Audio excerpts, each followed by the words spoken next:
Bonjour à tous et à toutes, j'espère que vous allez tous bien. Et dans la continuité de ces messages sur Emmène-moi en bateau, eh bien, je voulais vous partager une invitation que j'ai eue. Et cette invitation, eh bien, c'est écrit « Virer en barque », un dessin de la barque. Et juste en dessous, c'est écrit « Passons sur l'autre bord ». Un rendez-vous au bord du lac.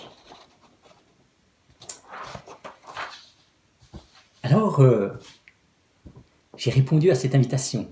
Je suis allé au bord du lac et puis je distingue une barque, une grande barque, et il y avait toute une équipe sur cette barque.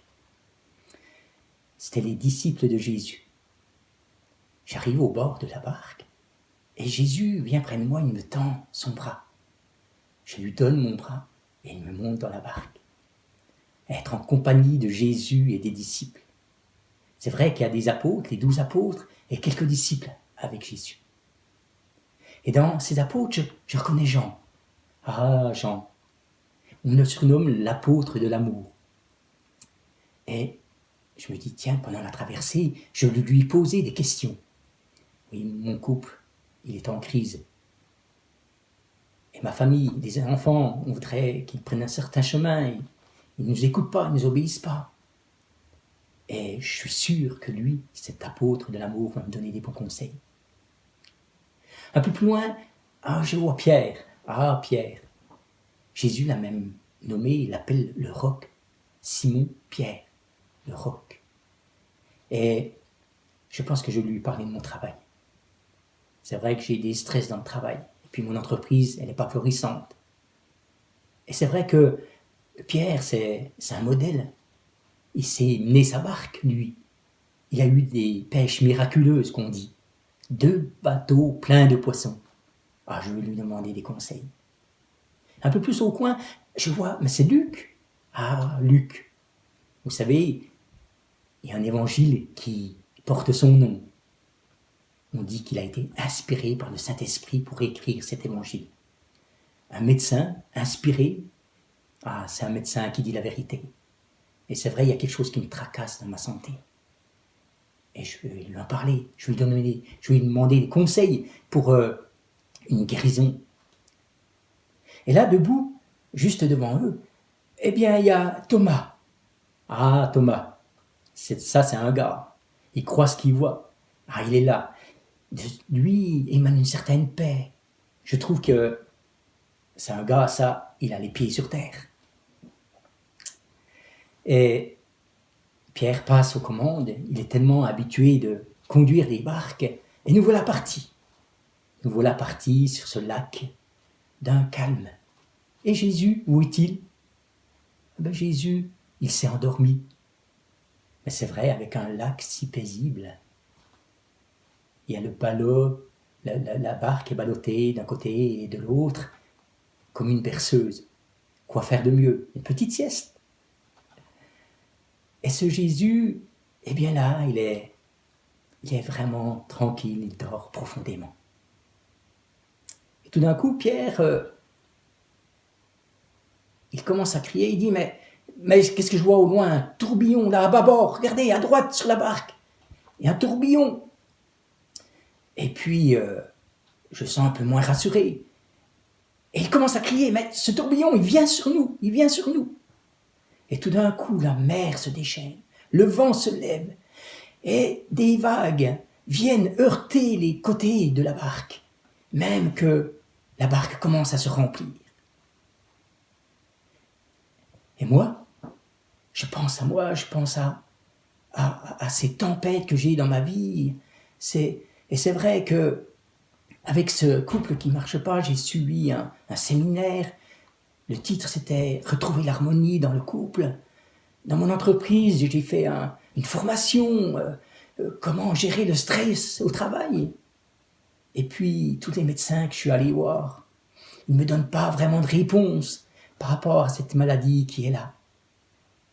Et puis, cette paix que je cherche, je la cherche. C'est vrai que j'ai fait des séances de bien-être, mais aucune paix. Et les disciples commencent à réveiller Jésus, l'appellent. Et je me joins à eux. Et je crie, Jésus! Jésus se réveille. Il voit la tempête. Il prend autorité sur la tempête. Il m'aide dans mes tempêtes. Et la mer se calme. Tout redevient tranquille. Il commence à dire aux disciples, vous n'avez pas la foi? Pourquoi avez-vous peur? Je suis avec vous. Et Jésus vient près de moi. Il me dit, je connais tes tempêtes.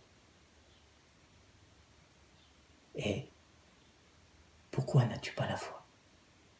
Oups, quelle parole. Mes tempêtes s'apaisent et ma vie redevient plus calme. Nous continuons notre traversée et Pierre commence à dire « Terre en vue ». Nous arrivons sur l'autre bord et puis je commence à descendre. Jésus vient près de moi, il me donne une accolade et il me souffle à l'oreille. Ma parole demeure éternellement. Je suis avec toi tous les jours. Je descends de la barque, je commence à marcher sur l'autre bord et tellement content d'avoir cette paix qui est au-delà de toutes mes pensées et tellement enrichi d'une nouvelle présence vraiment profonde de Jésus. L'histoire que je viens de vous raconter est tirée du récit de l'Évangile. C'est dans l'Évangile de Marc, chapitre 4, versets 35 à 41. Qu'est-ce qu'on peut tirer d'enseignement par rapport à cette traversée sur le lac?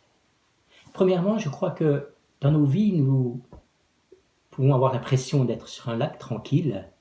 Pourtant, nous ne sommes pas à l'abri d'une tempête. Le deuxième point, c'est nous pouvons avoir des amis, même professionnels, comme auraient pu l'être Pierre, Jean, Luc ou autres. Ils peuvent nous aider, nous donner de bons conseils au niveau de notre travail, de nos relations avec notre famille ou avec notre entourage, de notre santé. Mais au plus fort de la tempête, c'est à Jésus seul que nous pouvons crier. C'est lui seul qui peut nous donner sa paix. Troisièmement, dans nos tempêtes, nous pouvons penser que nous sommes seuls. Cependant, même s'il dort, même s'il semble absent, Jésus est là. Et enfin, lorsque nous recevons une parole de Jésus, comme cette invitation, ayons foi et confiance en cette parole. Je terminerai par la prière. Seigneur, aide-moi à te faire confiance dans les tempêtes que je peux vivre. Je vous remercie et je vous souhaite une bonne journée.